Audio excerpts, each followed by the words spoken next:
मो विवाह को पाखापाखि वर्षे हो गलानी। आमे एबे भुवनेश्वर रोचु। सुमित मते कहले गाँव रे रहिते किंतु घरे सासु ससुर समस्ते रुहंती आउ सेठी घर भी छोट। राति रे सुमित खेल करिले शब्द सबू घर को सुना जाए और मते भारी लाज लागे। यही कथा सुमित को कहला परे से कहले ठीक अच्छी चलो भुवनेश्वर जिबा आउ एठी आसिकी आमको कहा को खातिर करबा दरकार नहीं।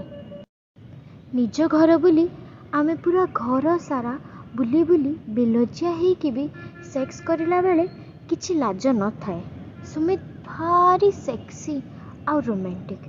बेले बेले ऑफिस रे फेरिला बेले से दिने दिने मते कहंती मते पूरा नंगला करी देते आउ तापरे मते कहंती कि तमे आज जम्मा पोशाक पिंधिबनी। मु सेई प्रकार नंगला है कि ना रुसई करे आउ घरे रुहे सुए बसे। यही कथा भाबला बेलू मो देह पूरा शीतई उठुची। सुमित अनेक प्रकार एक्सपेरिमेंट करती। दिने दिने से डॉक्टर हो जाती आ मते रोगी कर दियंती। बेले बेले से टीचर आ मो स्टूडेंट। आम सेक्स लाइफ बहुत बढ़िया चलुला। आम आखपाख पड़ोसी माने भी बहुत भल। कई भी कहा घर को अनांती नहीं। फ्लैट रे रहिबार एटा ही लाभ कि कई कहारी मामला रे तांको मुंड पुरांती नहीं। आम फ्लोर रे 4टा फ्लैट सबू भड़ाटिया। सेमिति आम सामना वाला फ्लोर रे रुहंती बुढ़ा बुढ़ी 2 जन। सी बुढ़ा हेले लेक्चरर आउ से 2 जन एकाटिया रुहंती तांको पिला माने सबू बाहरे। सेमिति आउ गोटे फ्लैट रे रुहंती गोटे इंजीनियर सी भी रिटायर्ड आउ गोटे फ्लैट रे सबु बेले ताला पड़ी थाए। सामना घरे रहिथिबा बुढ़ा बेले बेले मते नाले की अनहाए। बयस पाखापाखि 60 हब। सुनिबा को पाइथिली कि सी एबे एबे चाकरी रू रिटायर्ड हेइचंती। लोकटा देखिबा को लंबा गोरा आउ गोल चेहरा। मु सुमित की देखिले भी बेले बेले भाबे कि सी भी बयस हो गले एहीपरी देखा जिबे। बेले बेले मु घर बाहर को बाहरिला बेले मु देखु थाए कि से बुढ़ा सबु बेले कबाट मिला करी बसी थिबो आउ घर भितरे बसिकिना बाहर को अनहुथबो। थरे सुमित को 4 दिन पाई ट्रेनिंग ड्यूटी पड़िला। से कलकत्ता जीवा बुली मते कहिले आउ कहले कि चलो तुमको गाँव रे छाड़ी देबी। किंतु मु कहली कौन पाई परिश्रम करी मते गाँव रे छाड़िबो आउ आनिबो। 4 दिन रो कथा मु एकाटिया ही रही जीवी। से ट्रेनिंग पाए चली गले। घर बहुत एकाटिया एकाटिया लागुला। मते सुमित कथा बहुत मने पड़ुला। सुमित मते कहिकी ना जाइथिले कि घरे बोर लागिले घर पाख मॉल को पड़े जीव बुलीते। मु भी सेया ही कली। घर चाबी पकई पड़े गली मॉल को बुलीते। सुमित रहिबा बेले भी आमे केही बेले भी बाहर को बाहरु नथलु। सी तो सबु बेले मते सेक्स करी करी पागली करी देथिले। मॉल बुलुथिबा बेले सामना बुढ़ा बुढ़ींकर देखा हैला। सेई थर प्रथम थर तांको सह कथा हबाको सुजोग मिलेला। मते उभे बहुत भल लागिले। घरे सुमित न थिबा कथा सुनिकिना माउसी कहले कि घरे बोर लागिले आम घर को पड़े आसिबो। मौसा किंतु सेते बेले पूरा नाली की अनहु थांती। सते जेमती खाई जिबे। मो बयस मात्र 22। कॉलेज पढ़ुथिबा बेले सुमित घर जिद करिकिना मते बाहा करई देले। घरे भी कहले कि तू एते पाठ पढ़ी करिबी कौन। जा हो मो सुमित को पाई भारी खुशी। एते भल पाउथिबा स्वामी काहाकू मिले मो भारी खुशी थिली। घर को फेरिबा बेले फेरी आसिली। तापरे संध्या बेले गोटे डोर रे बेल बाजिला। मु बाहर को बाहरी की देखली तो सामना माउसी प्लेट रे जलखिया नहीं ठिया हिथिले। काहींकी परिश्रम करिले माउसी एमिति कहिकिना मु प्लेट नहीं गली। से मते कहले कि मु तळु को जाउछु ତଳେ ସତ୍ସଙ୍ଗ ହେଉଛି, ତମେ ଯିବ କି? ମୁଁ ମନା କରିଦେଲି। ମଉସା ବି ଘରେ ଅଛନ୍ତି।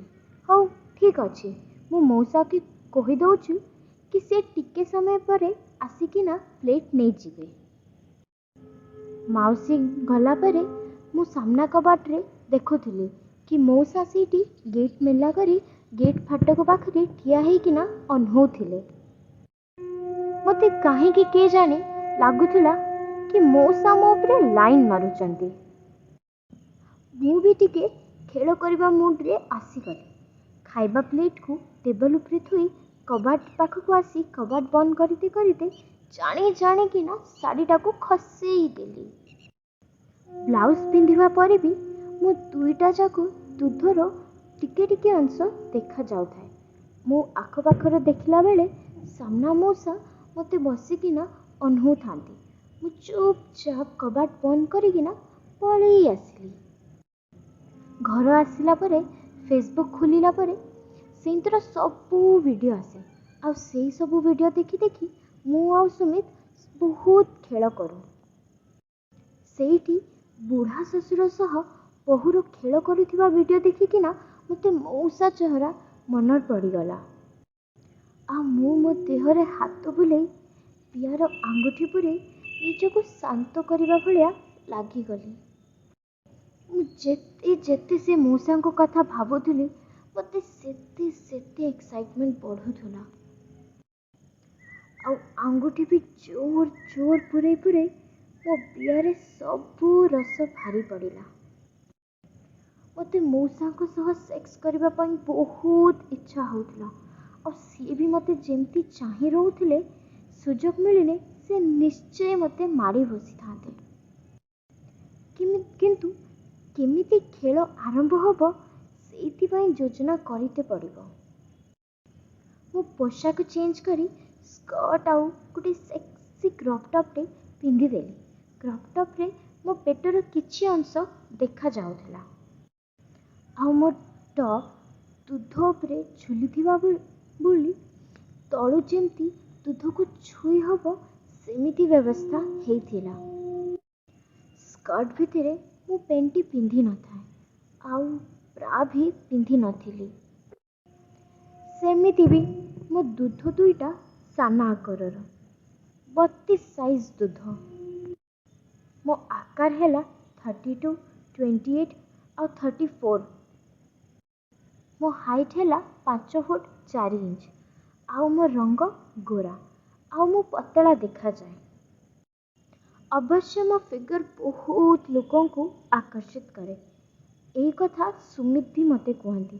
ଆଉ ସିଏ ମୋ ଫିଗର ପାଇଁ ବହୁତ ଗର୍ବ ଅନୁଭବ କରନ୍ତି। ମୁଁ ବସି ବସି ଚିନ୍ତା କରୁଥାଏ କି କେମିତି ସେ ମଉସାଙ୍କୁ ପଟେଇବି। ଦେଖିବା ବୟସ୍କ ଲୋକ କେମିତି ସେକ୍ସ କରନ୍ତି। ସୁମିତ ବି ବୟସ୍କ ହେଇଗଲେ ଏମିତି ହିଁ ସେକ୍ସ କରିବେ ବୋଧେ। ଏଇ କଥା ଭାବି ଭାବି ମୋ ବିଆଟା ପୁରା ଉତ୍ତା ହେଇଗଲା। ଏଇ କଥା ଭାବୁ ଭାବୁ ଡୋରରେ ବେଲ୍ ବାଜିଲା। ଦେଖିଲା ବେଳକୁ ମଉସା ବେଲ୍ ବଜେଇଲେ। ମୁଁ ସାଙ୍ଗେ ମୋ ପୋଷାକକୁ ଠିକ୍ କରିଦେଇ କବାଟକୁ ଖୋଲିତେ ଗଲି। କବାଟ ଖୋଲିଲା ପରେ ମଉସା କବାଟରେ ଠିଆ ହେଇଥିଲେ। ମୁଁ କହିଲି, ମଉସା ଭିତରକୁ ଆସନ୍ତୁ। ସେ ଭିତରକୁ ଆସିଲା ପରେ ମୁଁ କବାଟ ବନ୍ଦ କରି କହିଲି, ମଉସା ଆପଣ ବସନ୍ତୁ, ମୁଁ ପ୍ଲେଟ୍ ନେଇକିନା ଆସୁଛି। ସେଇ ଟାଇମ୍ରେ ମୋ ମୁଣ୍ଡ କିଛି କାମ ଦେଉନଥିଲା। ମୋତେ କିଛି ନା କିଛି କରିତେ ହେବ ଯେଉଁଥିରେ ମଉସା ମୋ ସହ ସେକ୍ସ କରିବେ। ମୁଁ ଏଇଟା ଜାଣିଥିଲି କି ସିଏ ଏକ୍ସାଇଟେଡ୍, କିନ୍ତୁ ରାସ୍ତା ତ ମୋତେ ହିଁ ଦେଖେଇତେ ପଡ଼ିବ। ମୁଁ ଜାଣିପାରୁନଥିଲି କି କ'ଣ କରିବି। ଏଇ ଟାଇମ୍ ପଳେଇଲେ ଆଉ ଟାଇମ୍ ମିଳିବ କି ନାହିଁ କିଏ ଜାଣେ। ସବୁବେଳେ ସେ ସେମିତି ଚାହିଁ ରହୁଥିବେ ଆଉ ମୁଁ ବି ଏଠି ଭୋକିଲା ରହିଯିବି। ଏମିତି ହିଁ ଭାବି ଭାବି ମଉସାଙ୍କୁ ପ୍ଲେଟ୍ ଦେଲାବେଳେ ମୋ ଗୋଡ଼ ଖସିକିନା ପଡ଼ିଗଲି। ସେ ମୋତେ ଉଠେଇବାକୁ ଚେଷ୍ଟା କରିଲେ ଆଉ ତାଙ୍କ ହାତ ଗୋଟିଏ ମୋ ଛାତିକୁ ଚିପି ବସିଲା। ମୁଁ ମଉସାଙ୍କ ଉପରେ ଝୁଣ୍ଟି ପଡ଼ିଲି। ମୁଁ ମୋ ଦେହରେ ବହୁତ ସେଣ୍ଟ ଲଗେଇ ଦେଇଥିଲି। ମୁଁ କହିଲି ଆପଣ ଧରିଦେଲେ, ନହେଲେ ନିଶ୍ଚୟ ମାଡ଼ ହେଇଯାଇଥାନ୍ତା। ସେ କହିଲେ ବହୁତ ସୁନ୍ଦର ବାସ୍ନା ହେଉଛି। ମୁଁ କହିଲି ସୁମିତ ଇମ୍ପୋର୍ଟେଡ୍ ସେଣ୍ଟ ଆଣିଛନ୍ତି। ଲାଗୁଥିଲା କି ସିଏ ବି ବାଟ ଖୋଜୁଛନ୍ତି ମୋ ଭଳିଆ ସେକ୍ସ କରିବା ପାଇଁ। ମୁଁ ବି ମନେ ମନେ ଖୁସି ହେଇଯାଉଥାଏ। ସେ ମୋତେ ପଚାରିଲେ ବାହା ହେବାକୁ କେତେ ଟାଇମ୍ ହେଇଗଲାଣି? ମୁଁ କହିଲି ବର୍ଷେ ହେଇଗଲାଣି। ସେ ହସି ଦେଇ କହିଲେ ଓଃ, ତା'ମାନେ ହନିମୁନ୍ ଆହୁରି ଚାଲିଛି? ମୁଁ ଟିକେ ଲାଜେଇକି ହସିଦେଲି। ସେ କହିଲେ ଏକୁଟିଆ ଘରେ ନେଇକିନା ରହୁଛ, ସବୁଦିନ ହନିମୁନ୍। ସେ ମୋତେ ଚାହିଁଲେ, ମୁଁ ବି ତାଙ୍କୁ ଚାହୁଁଥାଏ। ସେ ମୋତେ ଚାହିଁକିନା କହିଲେ କି ବାହାରେ ସବୁ ଶୁଣାଯାଏ ବେଳେ ବେଳେ। ମୁଁ ଚମକି ପଡ଼ିଲି ଆଉ ପଚାରିଲି କ'ଣ ଶୁଭାଯାଏ? ସେ କହିଲେ ଏଇ ହନିମୁନ୍ ଶବ୍ଦ। ମୁଁ ଲାଜେଇ ଗଲି। ମୋ ମୁଣ୍ଡ ପୋତି ଠିଆ ହେଇଗଲି। ସେ ମୋ ମୁଣ୍ଡକୁ ଧରି ଉପର କରି କହିଲେ ତମେ ବହୁତ ସୁନ୍ଦରୀ। ତମ ସ୍ୱାମୀ ବହୁତ ଭାଗ୍ୟବାନ, ସେ ଏମିତି ସୁନ୍ଦରୀ ଝିଅଟା ପାଇଛନ୍ତି। ମୁଁ ମନେ ମନେ କହୁଥାଏ ମଉସା, ତମେ ବି ଆଜି ନିଜକୁ ଭାଗ୍ୟବାନ ବନେଇ ଦିଅ। ମୁଁ ରେଡ଼ି ଅଛି, ମୋତେ କୋଟି ଦିଅ। ସେ ମୋ ଗାଲକୁ ଛୁଇଁ ମୋ ଟପ୍କୁ ଛୁଇଁଲେ ଆଉ ବୋଧେ ସେଇଠୁ ସେ ମୋ କ୍ଲିଭେଜକୁ ଦେଖିବା ପାଇଁ ଚେଷ୍ଟା କରିଲେ। ଆଉ ତାପରେ କହିଲେ ତମ ବୟସ ବେଶୀ ହେଇନଥିବ। ମୁଁ ହସିଦେଲି ଆଉ ପଚାରିଲି କେମିତି ଜାଣିଲ? ସେ କହିଲେ ତମ ଦେହକୁ ଦେଖିଲା ବେଳକୁ ଲାଗୁଛୁ କି 18 କି 20 ହେଇଥିବ। ତମ ଦେହର ଆକାର ଭଲ କରି ବୃଦ୍ଧ ହେଇନାହିଁ। ତାଙ୍କ କଥା ଶୁଣି ମୋ ବିଆ ଉଦା ହେବାର ଅନୁଭବ କରିଲି। ପେଣ୍ଟି ପିନ୍ଧିଥିଲେ ଗୋଟେ ରକ୍ଷା ହେଇଥାନ୍ତା, କିନ୍ତୁ ପେଣ୍ଟି ନ ପିନ୍ଧିଲା ବେଳକୁ ମୋତେ ଡର ଲାଗୁଥିଲା କି କାଳେ ମୋ ବିଆରେ ପାଣି ଟପ ଟପ ହେଇକରି ତଳେ ନ ପଡ଼ିଯାଉ। ସିଏ ମୋତେ ନାଳେଇ ଚାହୁଁଥିଲେ ଆଉ ମୋତେ କହିଲେ କି ଆମେ ବି ବାହା ହେବା ବେଳେ ଭବାନୀପାଟଣାରେ ଥିଲେ। ଏକା ହିଁ ରହିଥିଲୁ କଲେଜ କ୍ୟାମ୍ପସରେ। ପାଖାପାଖି 2 ବର୍ଷ ସମୟ ଥିଲା। ବହୁତ ମଜା କରିଲୁ। ମୁଁ ତାଙ୍କ କଥା କାଟି ପଚାରିଲି ମଉସା, କେମିତି ମଜା କରୁଥିଲେ ଆପଣମାନେ? ସେ ମୋ ଗାଲକୁ ଛାଡ଼ି ମୋ ଅଣ୍ଟାରେ ହାତ ଲଗେଇ ମାପ ନେଲେ ଆଉ କହିଲେ ମାଉସୀ ବି ତମ ସମାନ ହିଁ ଥିଲେ। ସିଏ ବି ବହୁତ ପତଳା ଥିଲେ। ଆଉ ଛାତି। ଏତିକି କହି ସେ ମୋ ଛାତି ଆଡ଼କୁ ଅନେଇଲେ। ମୁଁ ବି ମୋ ଛାତିକୁ ଟିକେ ଉପରକୁ ଟେକି ଦେଲି। ଆଉ ତାପରେ ଟିକେ ସମୟ ଅନେଇଲା ପରେ ସେ ମୋ ଦୁଧକୁ ଛୁଇଁ ମୋ ଦୁଧ ଚୁଷିବାକୁ ଲାଗିଲେ ଆଉ କହିଲେ ବାଃ, ବହୁତ ସୁନ୍ଦର ହେଇଛି। ମାଉସୀର ଛାତିର ମାଂସ ଥିଲାନି। ମୁଁ କହିଲି ମୋର ଠିକ୍ ଅଛି ତ? ସେ ମୋ ଦୁଧକୁ 2 ହାତରେ ଚିପି ଦେଲେ ଆଉ କହିଲେ ବହୁତ ସୁନ୍ଦର। ମୁଁ ଟିକେ ବୋଲ୍ଡ ହେଇଗଲି ଆଉ ମନେ ମନେ ଭାବିଲି ଏଇ ବୁଢ଼ାକୁ ପଟେଇବା ପାଇଁ ମୋତେ ହିଁ ନିର୍ଲଜ୍ଜ ହେବାକୁ ପଡ଼ିବ। ଆଉ ମୁଁ ଚୁପଚାପ ମୋ ଟପ୍ କାଢ଼ିଦେଲି। ସେ ଅବିଶ୍ୱାସ ହେଇ ଛିଡ଼ା ହେଇପଡ଼ିଲେ। ବୋଧେ ହେଇଥିବ କି ସିଏ ଏମିତି ଭାବି ହିଁ ନଥିବେ କି ଏମିତି ବି କିଛି ହବ। ସେ ମୋ ଖୋଲା ଦେହକୁ ପୁରା ଅନଉଥିଲେ, ଚାହିଁକି ରହିଯାଇଥିଲେ ଆଉ ମୋ ଦୁଧକୁ ନାଳେଇକି ଅନଉଥିଲେ। ମୁଁ ତାଙ୍କ ହାତକୁ ଆଣି ମୋ ଦୁଧ ଉପରେ ଥୋଇଦେଲି। ସେ ମୋତେ ଚାହିଁଲେ ଆଉ ସେ ଚାହିଁଲା ବେଳେ ମୁଁ ମୋ ଓଠକୁ କାମୁଡ଼ିକି ମୋ ଆଖିକୁ ବନ୍ଦ କରିଦେଲି। ସେ ମୋ ଦୁଧକୁ ଧୀରେ ଧୀରେ ଚିପିବାକୁ ଲାଗିଲେ। ସେତେବେଳେ ମୋ ବିଆରେ ପାଣି ଭାରି ତା ରସଟା ମୋ ଜଙ୍ଘରେ ଲାଗିଗଲା। ମୁଁ ମୋ 2 ଜଙ୍ଘକୁ ପାଖକୁ ଆଣି ଚିପି ଧରିବା ପାଇଁ ଚେଷ୍ଟା କରିଥିଲି। ସେ ମୋ ଦୁଧକୁ ଚିପି ଚିପି ସାରିଲା ପରେ ମୋ ନିପଲକୁ ତାଙ୍କ ଦୁଇ ଆଙ୍ଗୁଠିରେ ଚିପିଲା ପରେ ମୋ ଓଠରୁ ଓହ ମା ବୁଲିକି ବାହାରିଗଲା। ସେ ମୋତେ ନିଜ ଆଡ଼କୁ କାସ୍ କିନା ଟାଣି ଆଣିଲେ। ତାପରେ ମୋ ଦୁଧ ଦୁଇଟା ତାଙ୍କ ଛାତିରୁ ଚିପି ହୋଇଗଲା। ସେ ସେମିତି କରୁଥିବା ବେଳେ ତାଙ୍କ ହାତ ମୋ କାଣ୍ଡିକୁ ଚିପିତେ ଲାଗିଗଲା। ମୁଁ ପୁରା ନିର୍ଲଜ ହେଇ ସାରିଥିଲି। ସେ ମୋତେ ଭିଡ଼ି ଧରିଥିବା ବେଳେ ମୁଁ ମୋ ଦୁଇ ଗୋଡ଼କୁ ତାଙ୍କ ଅଣ୍ଟାରେ ଛନ୍ଦେଇ ଦେଲି ଆଉ ସଟ୍ କିନା ତାଙ୍କ ଉପରେ ଚଢ଼ିଗଲି। ସେ ବି ମୋତେ ଚିପି ଧରି ହେଲେ ଆଉ ମୋ ଓଠ, ଗାଲ ଆଉ ବେକକୁ ଚୁମା ଦେଇ ଲାଗିଲେ। ଆଜି ମୋ ସ୍ୱପ୍ନ ପୂରା ହେଇଗଲା। ମୁଁ ତାଙ୍କ ପ୍ୟାଣ୍ଟ ଭିତରେ ହଉଥିବା ଧକ୍ ଧକ୍ ତାଙ୍କ ପାଣ୍ଡର ଦମ୍ପଗତିକୁ ମୋ ବିଆରେ ଛୁଇଁକିନା ଜାଣିପାରୁଥିଲି। ମୁଁ ତାଙ୍କ ଉପରେ ଓଳି ଆସିଲି ଆଉ ମୁଁ ତାଙ୍କ ପ୍ୟାଣ୍ଟ ଭିତରେ ଥାଏ ବାଣ୍ଡକୁ ଛୁଇଁକିନା ଜାଣିପାରିଲି କି ସେ କେତେ ମୋଟା। ବହୁତ ଲମ୍ବା ଆଉ ମୋଟା ବାଣ୍ଡ ଥିଲା। ସିଏ ବି ମାତ୍ର ଟ୍ରାଉଜର ଗୋଟିଏ ପିନ୍ଧିଥିଲେ। ମୁଁ ବି ତାଙ୍କ ଟ୍ରାଉଜର ଭିତରେ ହାତ ପୂରେଇ ତାଙ୍କ ବାଣ୍ଡକୁ ଧରି ନେଲି। ସେ ଆଃ ବୋଲି କହିଦେଲେ। ମୁଁ ତାଙ୍କ ଟ୍ରାଉଜରକୁ ତଳ କରି ତାଙ୍କ ବାଣ୍ଡକୁ ହାତର ମୁଠି ଧରି ପକେଇଲି ଆଉ ସିଏ ମୋ ହାତ ଗଣ୍ଠିକୁ ଗେଇଁବା ଭଳିଆ ଧକ୍କା ଦେବାକୁ ଲାଗିଗଲେ। କିଛି ସମୟ ପରେ ସେ ମୋତେ ସୋଫାରେ ଠେଲିଦେଲେ ଆଉ ମୋତେ ଶୋଇଦେଲେ ଆଉ ମୋ ସ୍କର୍ଟକୁ ଉପରେ କରି ମୋ ବିଆକୁ ଚାହିଁଲି। ମୋ ବିଆ ସବୁବେଳେ ସଫା ଥାଏ। କ'ଣ ପାଇଁକି ନା ସୁମିତକୁ ସଫା ବିଆ ବହୁତ ପସନ୍ଦ। ସେ ମୋ ବିଆକୁ ଦୁଇ ଆଙ୍ଗୁଠିରେ ମିଳେଇ ମୋ ବିଆକୁ ଚାଟିବାକୁ ଲାଗିଲେ। ମଉସାଙ୍କ ଜିଭ ବହୁତ ବଡ଼ ଥିଲା ଆଉ ସେ ଚାଟୁଥିବା ବେଳେ ବିଆର ଷ୍ଟାର୍ଟିଂରୁ ନେଇ ଏଣ୍ଡିଂ ଯାଏ ପୁରା ଚାଟୁଥିଲେ। ସେଇବେଳେ ମୋ ବିଆରେ ଟିକେ ଟିକେ ପାଣି ବାହାରି ଆସୁଥିଲା ଆଉ ସେ ତାଙ୍କ ଜିଭରେ ନେଇକି ଚକ୍ ଚକ୍ ଚକ୍ କରି ଚାଟି ହେଉଥିଲେ। ମୋ ବିଆ ପୁରା ଗରମ ହେଇ ଆସିଲା।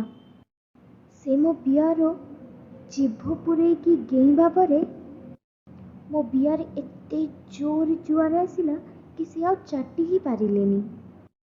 ମୁଁ ମୋ ବିଆକୁ ମୋ ସ୍କର୍ଟରେ ବୋଝି ମଉସାକୁ ଉଠେଇ ଆଣିକି ସୋଫା ଉପରେ ବସେଇ ଦେଲି ଆଉ ତାଙ୍କ ବସିବା ବେଳେ ତାଙ୍କ ବାଣ୍ଡକୁ ଧରି ପକେଇଲି ଆଉ ତାଙ୍କ ବାଣ୍ଡକୁ ଠିଆ କରିଲା ଅବସ୍ଥାରେ ଚୁମା ଦେଲି ଆଉ ତାପରେ ମୋ ପାଟିର ପୂରେଇ ମନ ଭରିକିନା ଚୁଷିଲି। ସେ ମୋ ମୁଣ୍ଡକୁ ଧରି ପାଟିର ଗେଇଁବାକୁ ଲାଗିଲେ ଆଉ ମୁଁ ବି ବାଣ୍ଡକୁ ଭଲ ସେ ଚାଟି ଚୁଟା ସାରିଲା ପରେ ମଉସାଙ୍କ ହାତ ଧରି ଶୋଇବା ରୁମକୁ ଆସିଲି। ତାପରେ ମୁଁ ଖଟ ଉପରେ ଚିତ୍ ହୋଇକିନା ଶୋଇପଡ଼ିଲି ଆଉ ମୋ ଦୁଇଟା ଗୋଡ଼କୁ ଟେକି ମୋ ବିଆକୁ ମେଲେଇକି ତାଙ୍କୁ ପୁରା ସଫା ରାସ୍ତା ଦେଇଦେଲି। ସିଏ ମୋ ଗାଣ୍ଡି ପାଖରେ ତାଙ୍କ ଆଙ୍ଗୁଠି ରଖି ତାଙ୍କ ବାଣ୍ଡକୁ ମୋ ବିଆରେ ପୂରେଇ ହାଲକା ହାଲକା ଗେଇବା ପାଇଁ ଲାଗିଗଲେ। ସେ ଧୀରେ ଧୀରେ ଧକ୍କା ଦେଉଥିଲେ ସତ କିନ୍ତୁ ମୁଁ ବହୁତ ଜୋର ସେ ଉତ୍ତେଜିତ ହେଇ ସାରିଥିଲି। ତାପରେ ସେ ନହିଁକି ମୋ ଦୁଧର ନିପଲକୁ ଦାନ୍ତରେ କାମୁଡ଼ି ଦେଲେ ଆଉ ମୁଁ ଓଃ ମା ବୁଲିକିନା କହିଦେଲି। ଆଉ ତାପରେ ମୁଁ ତାଙ୍କ ମୁଣ୍ଡ ଚିପି ଧରି ତାଙ୍କ ପାଟିରେ ମୋ ନିପଲ ପୂରେଇ ମଉସା ମୋ ଦୁଧ ପିଅ ବୁଲିକିନା କହିଲି। ଆଉ ସେ ତାଙ୍କ ବଡ଼ ଜିଭ କାଢ଼ି ମୋ ନିପଲକୁ ପୁରା ଚାଟିଲେ ଆଉ ମୁଁ ପୁରା ଅସ୍ତବ୍ୟସ୍ତ ହେଇଗଲି ଆଉ କହିଲି ମଉସା ଆଉ ଟିକେ ଜୋର କରି ମାରନ୍ତୁ। ସେ ହସି ଦେଇ କହିଲେ ଏବେ ତ ଆରମ୍ଭ ହୋଇଛି ଏତେ ତରତର କ'ଣ ପାଇଁ? ଧୀରେ ଧୀରେ ହିଁ ମଜା ଆସେ କିନ୍ତୁ ମୋତେ ଇଚ୍ଛା ହେଉଥିଲା କି ସେ ଜୋର ଜୋର କରି କେଉଁନ୍ତୁ।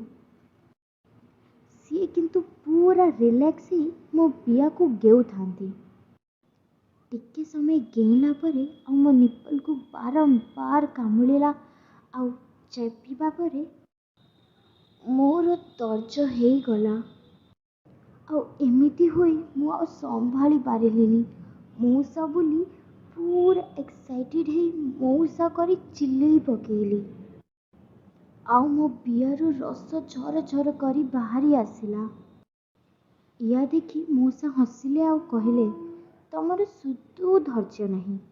ଆଉ ମୁଁ କହିଲି, ମଉସା ମୁଁ ଆପଣଙ୍କ ଭଳିଆ ଷ୍ଟ୍ରଙ୍ଗ ଖେଳାଳି ନୁହେଁ, ମୋର ଏଇଭଳିଆ ଅନୁଭବ ନୁହେଁ। ତାପରେ ମଉସା କହିଲେ, ହଉ ତମର ଭାରିଗଲା, ଏବେ ମୋର ଭାରିବ। ଆଉ ସେ ତାଙ୍କର ନିଜେ ଧକ୍କା ଦବାର ବୃଦ୍ଧି ଆରମ୍ଭ କରିଲେ। ଏବେ ତାଙ୍କ ବାଣ୍ଡ ମୋ ବିଆରେ ପଶିଲା ବେଳେ ପଚ୍ ପଚ୍ କରୁଥିଲା। କାରଣ ମୋ ବିଆ ପୁରା ଓଦା ହେଇ ରାସ୍ତା ପୁରା ଖସଡ଼ା ହେଇ ସାରିଥିଲା। ତାପରେ ସେ ମୋ ଅଣ୍ଟା ଧରି ତାଙ୍କ ବାଣ୍ଡକୁ ମୋ ବିଆରେ ପୁରା ପଶେଇ ଦେଇ 2-3 ଥର ଧକ୍କା ମାରିଲେ। ଏମିତି 5-6 ଥର ଧକ୍କା ମାରି ସାରିଲା ପରେ ସେ ତାଙ୍କ ବାଣ୍ଡକୁ ଚିପି ଧରିଲେ ଆଉ ମୋ ବିଆ ଭିତରେ ତାଙ୍କ ଲସା ସବୁ ଖସେଇ ଦେଲେ। ଲସା ଖସି ସାରିଲା ପରେ ସେ କରି ମୋ ସାଇଡ଼ରେ ବେଡ଼ରେ ଖସି ପଡ଼ି ଶୋଇ ପଡ଼ିଲେ। ମୁଁ ପଚାରିଲି, ମଉସା ହାଲିଆ ହେଇଗଲେ କି? ସେ କହିଲେ, ଆଉ କ'ଣ ବୟସ ଅଛି କି? ମୁଁ କହିଲି, ହେଲେ ବି ମୋ ପାଣି ତ ବାହାର କରିଦେଲେ। ସେ ହସିଲେ ଆଉ କହିଲେ, ଅନେକ ବର୍ଷ ହେଇଯାଇଥିଲା କିନ୍ତୁ ମୋ ଲସା କେହି ବି ବିଆରେ ଭାରି ନଥିଲା ଆଉ ଆଜି ଭାରିଗଲା। ମୁଁ କହିଲି, ଆପଣ ଚାହିଁଲେ ବାର ବାର ଭାରି ପାରିବ। ସେ କହିଲେ, ସ୍ୱାମୀ ଗଲା ପରେ ତମେ ତ କବାଟ ବି ଖୋଲୁନ, କେତେବେଳେ ଭାରିବ? ତାପରେ ମୁଁ କହିଲି, ସୁମିତ ଦିନବେଳେ ଅଫିସ ଗଲା ପରେ ଆପଣ ଆସିପାରିବେ। ଆଉ ସେ ମୋ ଦୁଧକୁ ଚିପି କହିଲେ, ହଁ ଚେଷ୍ଟା କରିବି। ମୋତେ ସେତେବେଳେ ବହୁତ ଖୁସି ଲାଗୁଥିଲା। କେଜାଣେ କ'ଣ ପାଇଁ କିନ୍ତୁ ମୋର ଇଚ୍ଛା ହେଉଥିଲା କି ସେ ମୋତେ ଆଉ ଥରେ ଗେଇ ଦିଅନ୍ତୁ। କିନ୍ତୁ ସେ କହିଲେ କି ମାଉସୀର ସତ୍ସଙ୍ଗରୁ ଫେରିଲା ସମୟ ହେଇଗଲାଣି ଆଉ ସିଏ ପଳେଇ ଗଲେ। କିନ୍ତୁ ତା ପର 2 ଦିନ ସେ ମୋତେ ବହୁତ ଭଲସେ ଗେଇଲେ। ତାଙ୍କ ବଳିଷ୍ଠ ମୁଠ ହାତ ମୋତେ ବହୁତ ଭଲ ଲାଗୁଥିଲା। ମୁଁ ବହୁତ ଏକ୍ସାଇଟେଡ୍ ହେଇଯାଇଥିଲି। ସୁମିତ ଫେରିଲା ପରେ ବି ଅନେକ ଦିନ ମଉସାଙ୍କ ସହ ଦିନରେ ଖେଳ ହେଉଥିଲା। ମୋ କାହାଣୀ ଆପଣଙ୍କୁ କେମିତି ଲାଗିଲା ମୋତେ ଇମେଲ୍ କରି ଜଣାନ୍ତୁ।